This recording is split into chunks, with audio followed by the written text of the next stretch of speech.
just going to go ahead and introduce you as DJ Johnson, the author, entrepreneur, motivational speaker, super athlete. I always see you working out in the morning. I'm like, let me get up and go. I got to find something to do. Like, super inspiring. So you are CEO of your own company, DJ Inspires, LLC.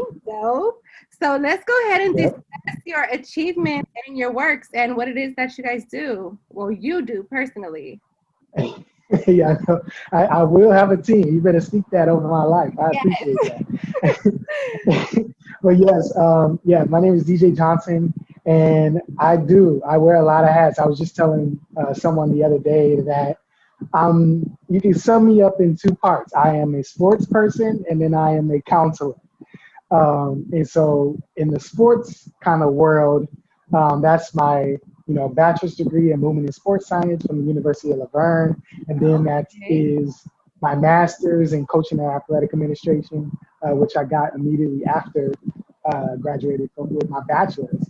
And that led to me being a sports statistician, where I did stats for NBA games, NFL games, a lot of those different sports that are professional in college, in high school, in the SoCal area. I've done a lot of them. That led to me getting a job. Yeah, that led to me getting a job at Fox, which is where I currently work full time as a researcher for the show called Speak for Yourself. So that's the sports hat side.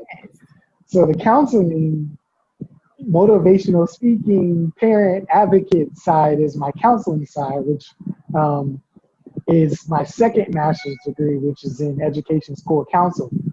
My intent was to be a school counselor at a school, and as I was going through my program and I was kind of getting my hours and actually meeting with counselors who are doing the job, I learned that they don't necessarily get to do the fun part, which I believe is the social emotional part.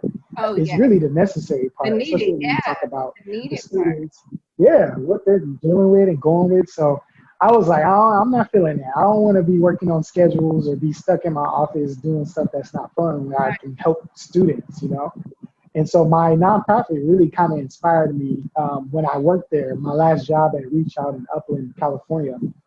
And they kind of groomed me to be the counselor that I am today. When I got there, my intent was to be an athletic director out of high school, out of college eventually. And when I got a job there, because I couldn't get any jobs in the sports side at the time, they kind of groomed me. I started working with families. I initially worked with foster and probation youth, being a former foster youth myself. So I kind of learned and really grown to love working with students, and then eventually working with parents, and now I kind of mold those things together. So how DJ Inspires started was, I don't know, I just kind of got a vision. I'm a believer, so I feel like God be talking to me all the time. But I just remember having a conversation with him one day, being tired, being fed up, and he kind of gave me a piece of like, all right, quit. At the end of the school year, quit, and then we'll go from there. And I was like, you just want me to quit? Like, nothing like, oh God, like, come on now. What do you mean? So exactly. So I was like, okay, well, you know what?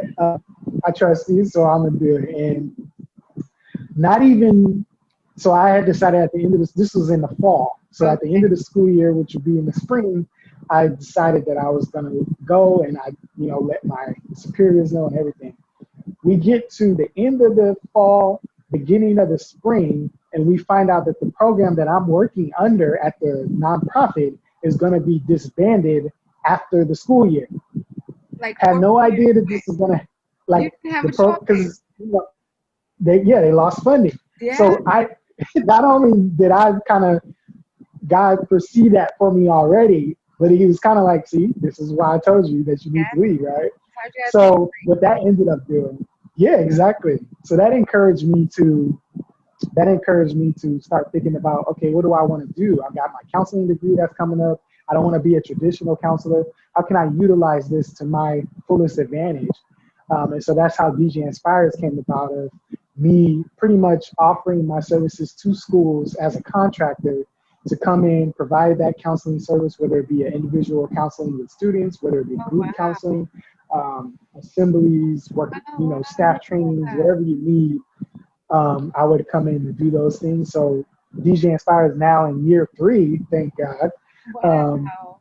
has we've only been working in one school district so far. I'm only one person, but that school district has stretched me as much as they can. I'm in Yes. 4 schools now doing parenting stuff, and I have one school that I do student related stuff, and Okay. so that is DJ Inspires and the speaking engagements and different things that kind of come with that.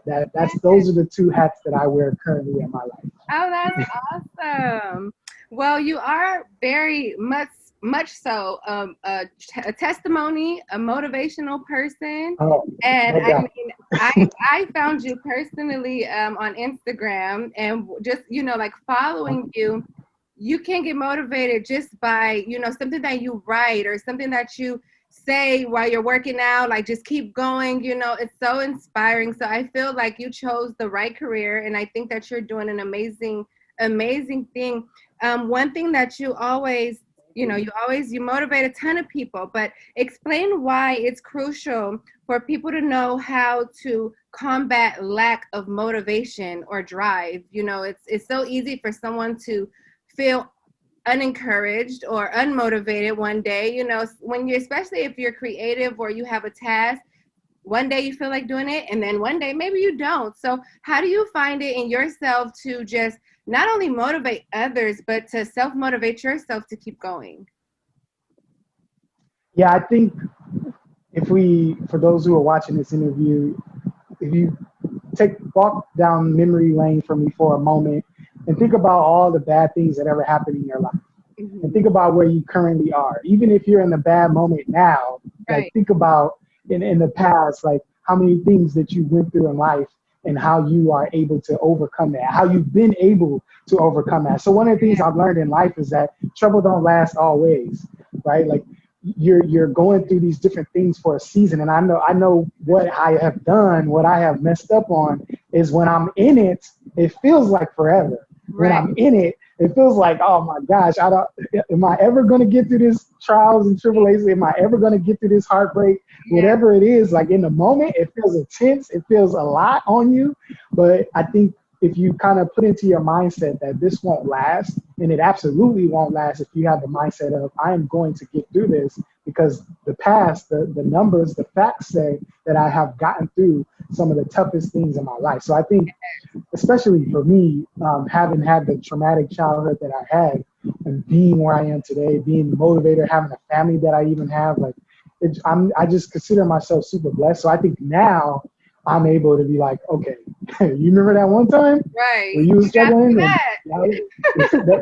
the lights was out and y'all Right. had to do the candle boy, and y'all didn't have no hot water. Like, you remember those times? Oh my Like, I think for God. me, it helps to kind of tap back into the Yeah. tough times and recognize, like, yo, you've been through worse. I think you Right. can get through this little work assignment right now. I think you can get through these workouts right now. Like, I think you'll be all right. It's much more going on that every day, not only things you've been through in your life, but it's somebody waking up and they don't know how they're going to get through the day Oh, every single day, So I think that is awesome. The fact that you chose to do this, college is hard. Schooling is hard, period. We always have like one subject we succeed in and another that, may struggle in. So yeah. it's hard to find a medium. But describe your experiences as a motivational speaker and counselor within the schools. Yeah, so I absolutely love it. And I know right now I wear 2 hats as a sports guy and a counselor guy. Eventually, I believe the counseling speaker will win over, and I will do that more than the sports stuff. Okay. But as of now, it works, so I ain't gonna mess with it. Right. But I, as a counselor, I get the privilege of. So I will sum it up like this. I work closely with an assistant superintendent at the school district that I collaborate with. And he gave me one of I thought, the best compliment I may have ever heard. And it was, you're one of the few people that I've met Mhm. that can move a room full of influence and impact the lives of a student, but also turn around and impact and influence a parent. You Oh, rarely have people who have the ability to do both. oh, And yeah. so with students, I tap into my struggles, my pain, all those different things that kind of helped me become who I am. And I'm still becoming. Like I've been in therapy for the last year. I'm still working through some things. Yes, of But course. We all are. I exactly. All So are.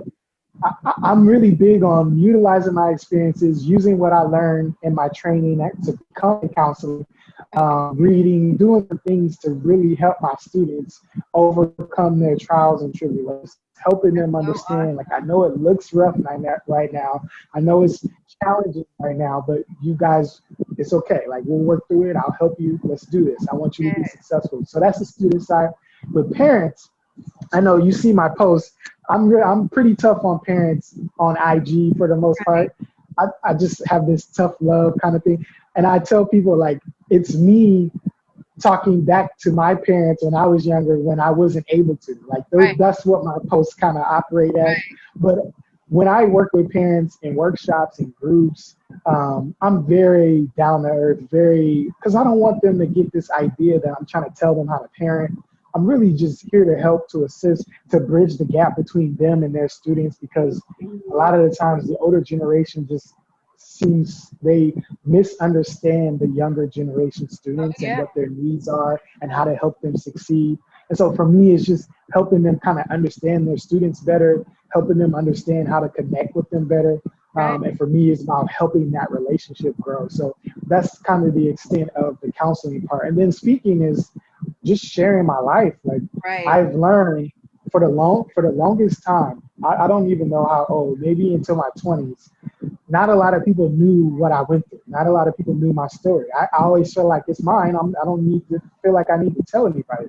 Some of Right. my best friends had no idea what I had went through as a child. And Wow. when I would tell people, they'll be like, "You were a foster kid?" Like they'd be so shocked That's because it just doesn't add up. yeah. And so I started embracing my story a little more when I started working at the nonprofit and I started Okay. working with students and I started to understand these kids are going through it. And Mm-hmm. they need somebody who has either gone through or maybe worse or just Right. can understand because they knew and Yeah. they experienced it.